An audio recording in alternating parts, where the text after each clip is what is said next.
ଆଜିକାଲିର ଦୁନିଆଟା ଟିକେ ଅଜବ ନୁହେଁ କି? ଆମ ଚାରିପାଟେ ଲୋକ ତ ଅଛନ୍ତି, ହେଲେ ତଥାପି କୋଉଠି ନା କୋଉଠି ବହୁତ ଏକା ଲାଗେ। ଆଉ ଠିକ୍ ଏଇ ଭାବନାକୁ ନେଇ ଆଜି ଆମେ କଥା ହେବା ଗୋଟେ ବହୁତ ଚର୍ଚ୍ଚିତ ବେଷ୍ଟସେଲିଂ ଉପନ୍ୟାସ ୱିଲ୍ ୟୁ ଲଭ୍ ମି ଏନିୱେ ବିଷୟରେ। ଚାଲନ୍ତୁ ଦେଖିବା ଏଥିରେ ଏମିତି କ'ଣ ଖାସ୍ ଅଛି। ତେବେ ଏହି କାହାଣୀର ଗହୀରତାକୁ ବୁଝିବାର ପାଇଁ ଆମେ 5ଟି ମୁଖ୍ୟ ବିଷୟ ଉପରେ ନଜର ପକାଇବା। ପ୍ରଥମେ ଦେଖିବା କେମିତି ଆଜିକାଲିର ଦୁନିଆରେ ସମ୍ପର୍କ ଗଢ଼ିବା କଷ୍ଟକର ହୋଇଯାଇଛି। ତାପରେ ଆମେ ବୁଡ଼ିଯିବା ଚିଠି ଭିତରେ ଥିବା ପ୍ରେମ କାହାଣୀରେ। ଆଉ ତାପରେ ଦେଖିବା ସମ୍ପର୍କର ପ୍ରକୃତ ଅର୍ଥ କ'ଣ, ଚରିତ୍ରଗୁଡ଼ିକ କେତେ ଜୀବନ୍ତ, ଆଉ ଶେଷରେ କାହିଁକି ଏ କାହାଣୀ ଆଜିର ସମୟ ପାଇଁ ଏତେ ଖାସ୍। ତେବେ ଆଉ ଡେରି ନକରି ଚାଲନ୍ତୁ ଆରମ୍ଭ କରିବା। ହଉ ତେବେ ଆମର ପ୍ରଥମ ବିଷୟ ଏକ ଅସଂଯୁକ୍ତ ଦୁନିଆରେ ସଂଯୋଗ ସ୍ଥାପନ।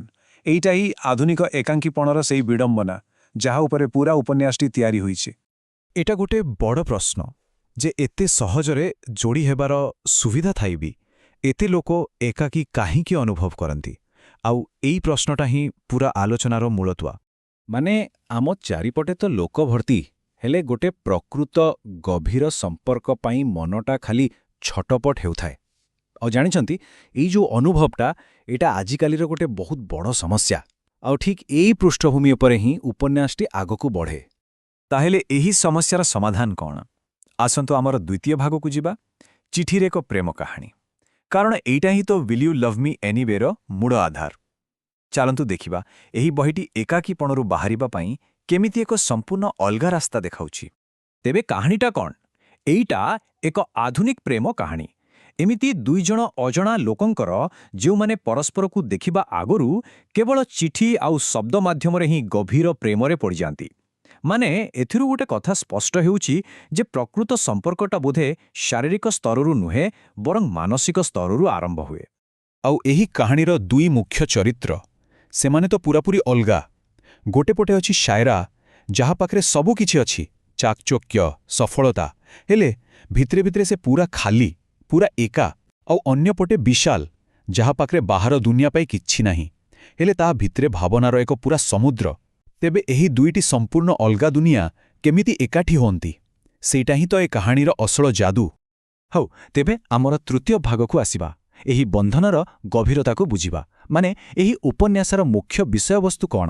ଏମିତି କେଉଁ ଦର୍ଶନ ଏ କାହାଣୀ ଭିତରେ ଲୁଚି ରହିଛି ଯାହା ଏହାକୁ ଏତେ ଶକ୍ତିଶାଳୀ କରିପାରିଛି? ଦେଖନ୍ତୁ, ଏହି କାହାଣୀଟା ମୁଖ୍ୟତଃ 5ଟା ଜିନିଷ ଉପରେ ତିଆରି। ଆଉ ଏସବୁ ଜିନିଷ ପ୍ରେମକୁ ନେଇ ଆମର ପୁରୁଣା ଚିନ୍ତାଧାରାକୁ ଚ୍ୟାଲେଞ୍ଜ କରେ। ଯେମିତିକି ଶରୀରଠୁ ଉପରେ ଥିବା ପ୍ରେମ, ନିଜ ଦୁର୍ବଳତାକୁ ହିଁ ନିଜ ଶକ୍ତି ବୋଲି ମାନିନେବା, କଥାବାର୍ତ୍ତା ଜରିଆରେ ମନର କ୍ଷତକୁ ଭଲ କରିବା। ଏମିତି ବହୁତ ଗଭୀର କଥା ଏଥିରେ ଅଛି। ଆଉ ସବୁଠୁ ବଡ଼ କଥା କ'ଣ ଜାଣିଛନ୍ତି? ଏହି ବହିରେ ନିଜକୁ ଦୁର୍ବଳ ଦେଖାଇବାକୁ ଖରାପ ବୋଲି କୁହାଯାଇନି, ବରଂ ଏଇଟାକୁ ହିଁ ଗୋଟେ ପ୍ରକୃତ ସମ୍ପର୍କର ମୂଳଦୁଆ ବୋଲି ଦେଖାଯାଇଛି। ମାନେ ଯେତେବେଳେ ଜଣେ ନିଜ ମନ କଥା ସଚ୍ଚୋଟତାର ସହ ଅନ୍ୟକୁ କୁହେ, ସେଇଟା ହିଁ ତ ପ୍ରକୃତ ଶକ୍ତି। ଠିକ୍ ଅଛି, ଏତେ ସବୁ ଭାବନା, ହେଲେ ଲେଖିକା ଏସବୁକୁ କାହାଣୀରେ ଜୀବନ୍ତ କଲେ କେମିତି? ଆସନ୍ତୁ ଆମର ଚତୁର୍ଥ ଭାଗକୁ ଯିବା, ଯେଉଁଠି ଆମେ ଦେଖିବା ପ୍ରକୃତ ଚରିତ୍ର ଗଠନର କଳା। ତାଙ୍କ ଲେଖାର କେଉଁ ଯାଦୁ ପାଠକଙ୍କ ମନକୁ ଏମିତି ଛୁଇଁ ପାରୁଛି? ଏହାର ଗୋଟେ ବଡ଼ କାରଣ ହେଉଛି ଲେଖିକାଙ୍କ ଲେଖା ଶୈଳୀ।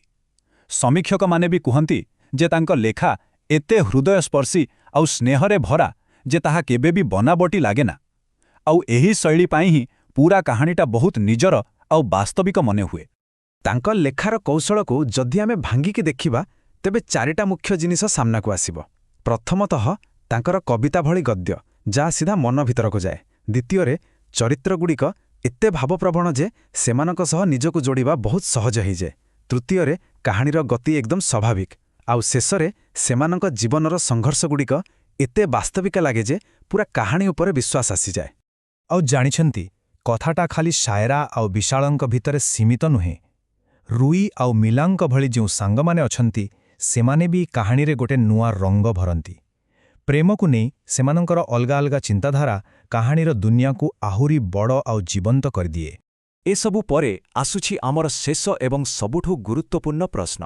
ଆମେ ଏବେ ଦେଖିବା କାହିଁକି ଏହି କାହାଣୀକୁ ଏକ ଚିରନ୍ତନ କିନ୍ତୁ ସମୟୋପଯୋଗୀ ପ୍ରେମ କାହାଣୀ କୁହାଯାଉଛି। ଆଜିର ଦୁନିଆରେ ଏହାର ପ୍ରକୃତ ମହତ୍ତ୍ୱ କ'ଣ? ଆଜିକାଲି ତ ଡେଟିଂ ଆପ୍ର ଜମାନା, ସବୁକିଛି ବହୁତ ଫାଷ୍ଟ। ଏମିତି ସମୟରେ ଏହି କାହାଣୀ ଆମକୁ ମନେ ପକାଇ ଦେଉଛି ଯେ ଗୋଟେ ଭଲ ଗଭୀର ସମ୍ପର୍କ ପାଇଁ ସମୟ ଲାଗେ ଆଉ ମନରୁ ନିବେଶ କରିବାକୁ ପଡ଼େ। ବହୁଦୂରେ ସେଇଥିପାଇଁ ହିଁ ଏ ବହି ଏତେ ସଫଳ। ଆଉ ଏହାର ଲୋକପ୍ରିୟତା କେତେ ତାର ପ୍ରମାଣ ହେଉଛି ଏହି ବହିଟି ଆମାଜନରେ ରୋମାନ୍ସ କାଟାଗୋରୀରେ ନମ୍ବର 1 ବେଷ୍ଟସେଲର।